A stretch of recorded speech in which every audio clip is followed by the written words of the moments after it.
Kat sini saya nak tunjuk dekat korang dia punya bukti pembayaran. Hari tu saya claim yang RM100 ni pada 25 hari bulan 5 geng. Tak silap saya hari Isnin. And saya dapat dia punya duit tu pada 26 hari bulan 5. Maksudnya hari ni saya claim, esok saya dapat dah saya punya duit. Jadi dekat dalam aplikasi ni kita dah claim banyak kali dah duit. Cuma saya jarang share aplikasi ni dekat korang. Sebab kalau nak dapat banyak dia makan masa lama. Jadi sebulan sekali saya kena kumpul baru boleh buat video dekat korang. Tapi kalau nak claim RM1 ataupun 20 sen, main dalam masa sehari pun dah boleh claim guys. Cumanya kalau korang nak claim banyak, kena main lama.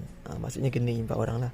Sebab kalau nak main tanpa invite orang, nak claim 100 ataupun RM80, itu sangat-sangat mustahil. Kalau korang nak guna aplikasi ni, dia ada dua pilihan korang. Nak withdraw banyak, kena invite orang. Nak withdraw sikit, tak perlu invite orang. So boleh dikatakan aplikasi ni kalau kita nak claim sikit, mudah untuk kita dapat. Kalau nak claim banyak, makan masa and perlu invite orang. Dia nak mudah korang faham macam ni guys. Mana-mana aplikasi pun kalau korang main, kalau korang nak dapat banyak, mesti kena invite orang. Kalau korang nak withdraw sikit, tak perlu invite orang. Sebab tu ada setengah aplikasi dia ada bagi dua jenis kaedah pembayaran.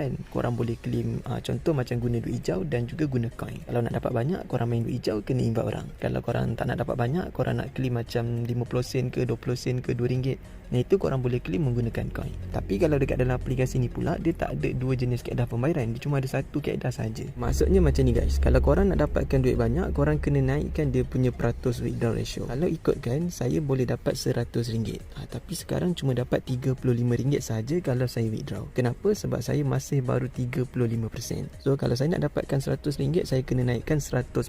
Kalau saya withdraw pada 1%, saya cuma dapat RM1. Kalau 1.5%, saya dapat RM1.50. Faham tak guys? Itu lagi kalau nak senang korang faham, katalah macam ni geng. Saya punya duit dah ada 100. Sepatutnya kita boleh withdraw RM1 lah kan. Tapi saya tak nak naikkan saya punya withdraw ratio. Saya nak claim pada 1%. So daripada 100 tu, saya cuma dapat RM1 saja. Kalau saya nak dapatkan banyak, saya kena naikkan saya punya withdraw ratio. Sebab ada juga orang yang sebelum ni, dia tak faham cara main aplikasi ni. Dia kata dia dah claim RM20, tapi kenapa dapat 20 sen? So maksudnya dia tak tonton video sampai habis. Kalau claim RM20, korang nak dapatkan RM20 duit korang, kena naikkan 100% withdraw ratio. Jadi bila korang claim RM20, korang tak naikkan korang punya peratus, korang claim dekat 1%, sebab itulah korang dapat 20 sen. Macam gitu guys. Sebab tu pentingnya tengok video sampai habis. Kena faham dulu macam mana cara nak guna. Dia dah faham, baru korang try. Okey, untuk korang naikkan pula korang punya withdraw ratio tadi, korang mesti kena ada vaksin. So vaksin tu korang nak dapatkan dekat bahagian sini geng. So dekat dalam ni dia akan bagi vaksin dengan duit hijau. Jadi untuk korang buka satu vaksin ataupun untuk korang buka satu peti, korang mesti kena buat dia punya daily task untuk dapatkan peti ni guys. So kita dapat 4 vaksin. Jadi vaksin tu lah kita guna untuk naikkan kita punya withdraw ratio. Lepas tu kalau korang nak dapatkan lagi dia punya peti, korang boleh klik dekat tepi sebelah kanan ni geng. Dekat bahagian sini guys. Korang klik dekat sini. So dekat sini korang kena buat daily task untuk dapatkan duit hijau dengan peti. Untuk daily task yang pertama, korang kena, yang ini korang kena main game. Nanti korang boleh dapat 80 sen. Ialah 80 sen duit hijau. Lepas tu korang boleh tonton 2 video iklan, akan dapat 1 peti. Kemudian korang main game dekat bahagian depan tadi, korang kena gabungkan 10 botol untuk dapatkan lagi 1 peti. Korang selesaikan 2 task, akan dapat RM2. Lepas tu korang main dekat dalam aplikasi ni selama 30 minit, korang dapat 80 sen. Lepas tu kalau korang nak dapatkan lagi dia punya peti, korang kena invite orang. Korang bolehlah invite sehari 2 orang ke ataupun 3 orang guys, untuk dapatkan peti dengan duit hijau. So cara nak dapatkan duit hijau pula, korang kena gabungkan cecair mengikut warna. Nanti korang klik je dekat bahagian play tengah-tengah ni guys. Korang kena main game gabungkan cecair mengikut warna. Contohnya kalau macam warna merah, korang letak dekat cecair warna merah. Kalau warna hijau, korang letak dekat warna hijau. Warna kuning, letak dekat warna kuning. So setiap level korang naik, boleh dapatkan duit hijau geng.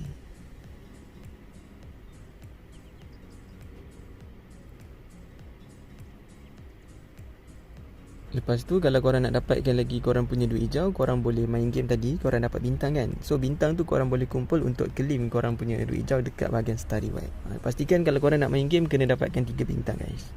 Dekat sini korang boleh dapat RM2 duit hijau. Okey, cara nak withdraw macam biasa. Kalau korang punya duit tu dah ada, dah cukup untuk korang claim, tak kisahlah, tengoklah korang nak claim berapa ringgit kan. Kalau macam saya nak claim RM50. Jadi kena kumpul lagi sikit, lepas tu boleh claim dah guys. And cara nak claim dia, korang kena masukkan nombor telefon yang berdaftar dengan TNG korang, bukan nombor Dek Now. Cara nak isi nombor telefon, tak perlu letak 6 dekat depan. Contoh dia macam ni, 017 581 0918. Lepas tu korang masukkan nama yang ada dekat dalam KNG korang. Okay, macam sekarang kita punya withdrawal ratio dah naik 50%. Jadi kita dapat claim RM50. Jadi kalau korang nak tanya apa-apa soalan, boleh komen dekat bawah video. Kalau tak faham, chat je saya dekat WhatsApp. Kalau nak try aplikasi buat duit yang lain, boleh tengok dekat channel YouTube saya, Buat Duit Tanpa Modal Channel. Okay, selamat mencuba. Assalamualaikum, semoga berhasil.